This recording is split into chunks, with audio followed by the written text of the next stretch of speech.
What is social media to a kindergartner? Without its integration into the classroom, a kindergartner's answer will sound like these.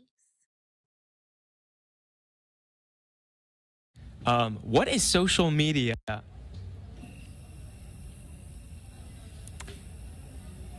Can you tell me what social media is?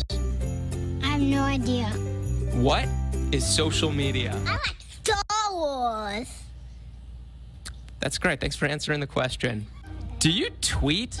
No, but my mom says I toot.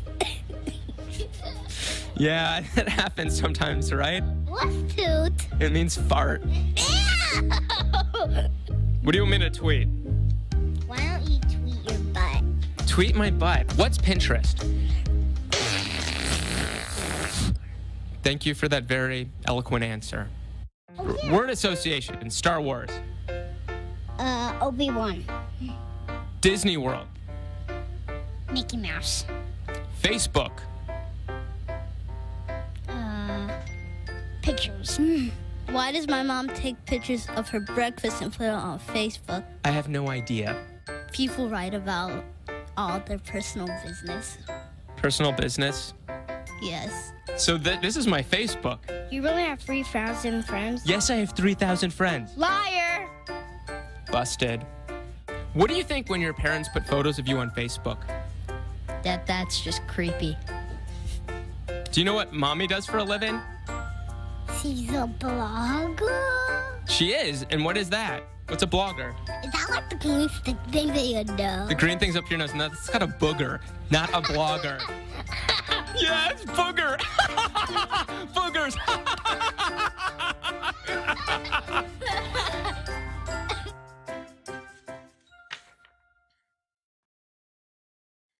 In the world they know, social media means taking and sharing pictures as well as making and having friends. When taught paralleled by digital citizenship, social media can mean so much more to a kindergartner. It can be a way to create connections that simultaneously learn from one another through first and foremost awareness, an awareness of the much larger world that exists outside of their family, friends, and school. Social media can mean an awareness of what life is and what it entails for people globally. The creation and sharing of ideas, problems, and solutions can be achieved with social media as global awareness evolves. Connections can be made with peers in their classroom, school, city, state, country, and around the world. These connections can become their communities, and by the very definition my class came up with this year, communities are groups of people that work together to get things done. Kindergartners can become community observers, participants, and even helpers through social media by using tools such as Twitter, Instagram, Facebook, Pinterest, and blogs, and creating whole class accounts to find, share, and pose questions, ideas, problems, and solutions. The way in which they share what they would like to pose to their communities can be made through endless platforms such as Padlet, Buncee, Google Slides, Google Docs, and YouTube. Social media can bring the world to kindergartners and can bring the world the incredible, innocent, compassionate, loving, humorous, and often very effective ideas and solutions of kindergarten students. They are our future and should be an integral part of our now. Social media is defined by Google as websites and applications that enable users to create and share content or to participate in social networking. I interviewed 5 of my 2nd and 3rd graders on social media, and here's what they came up with. First, I asked them, do you know what social media is, and what is it? One of my students said, yes, like Facebook. A lot of teenagers use it, I think. Another said, yes, like a texting app. One student said no. The 4th responded, yeah, it's like you put your whole life on it, like Snapchat, Instagram, stuff like that. And the last student interviewed said, yes, like the internet with a bunch of people, a lot of people around the world, like Facebook and Instagram. Next, I asked them, what do you think people use it for? The first response was to talk to friends far away. Another student said, you can do pictures and send it to your friends and get friends and texting. And the final student said, people use social media for trying to make a relationship, trying to make friends, and to show off. Next, I asked the students, do you think you could use it for learning, and how? The first student responded, kinda, like Seesaw, you can do your work on the computer or tablet. Another said, maybe don't use it too much because devices can make your brain think things that aren't true, like fake websites. One thought for a second and then said, I mean, if you put math stuff on it, you probably can. And the last student said, yes, sometimes. If there's some things that might teach you about science and history, sometimes it teaches you the wrong stuff. Well, I thought that my students' responses had a lot of insight.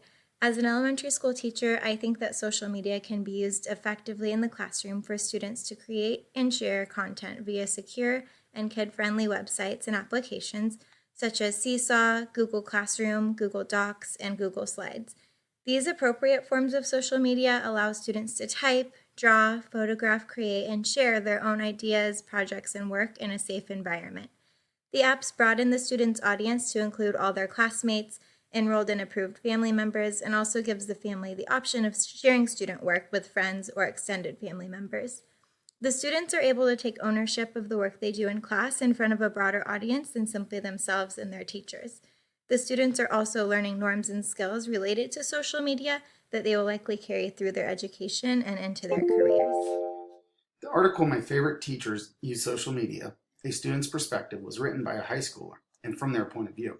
I wanted to get my students' thoughts on social media, being they are in middle school and it seems to dominate most of their lives. I asked my students, what is social media to you? And some of the responses were, it's my life. It's how I stay connected so I don't miss anything. Does Instagram count as social media, or is it just Facebook and Twitter?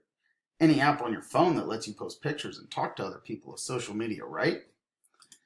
When I asked, how do you think we can use social media for learning? Some of the responses I got were, our school has Twitter, but that's just to give us our bulletin. Teachers could use Instagram to tell us when things are due or what to do on assignment. Another was, instead of gossiping, we could use it to talk about our group projects. One of my favorites was, you should get a Fortnite account, Mr. A. You could teach us science as we play. And the last one, we already do use social media, but you don't let us use it in class. As a learning tool, social media has endless possibilities. It can be used to access information, access experts, and share what they are learning. They can also use social media platforms to collaborate with peers, whether it be a project or you just missed a class and need to be filled in.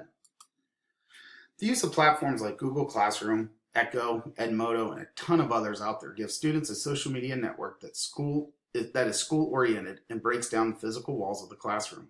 It is separate from social media platforms they use in their daily lives like video gaming, Instagram, Twitter, and who knows what else has just come out. But if so much of their time is spent on these social media sites, how can we harness this instead of resisting it? Can we infiltrate their social media platforms to help them with their learning? Create a class Twitter and Instagram account, kind of like what we've done for this class. And then, when they are checking to see the latest happenings, they may get a reminder of a test coming up or some homework that is due. Having said all this about the possible benefits of using social media in the classroom, you can't ignore the need for explicitly teaching digital citizenship. Teachers also need professional development on how to use social media as a tool, not just learning how to operate it. There's a reason there is a fear of using social media in the classroom from teachers like me. Having said that, it's not an excuse to ignore the potential it has as a learning tool or as a learning environment.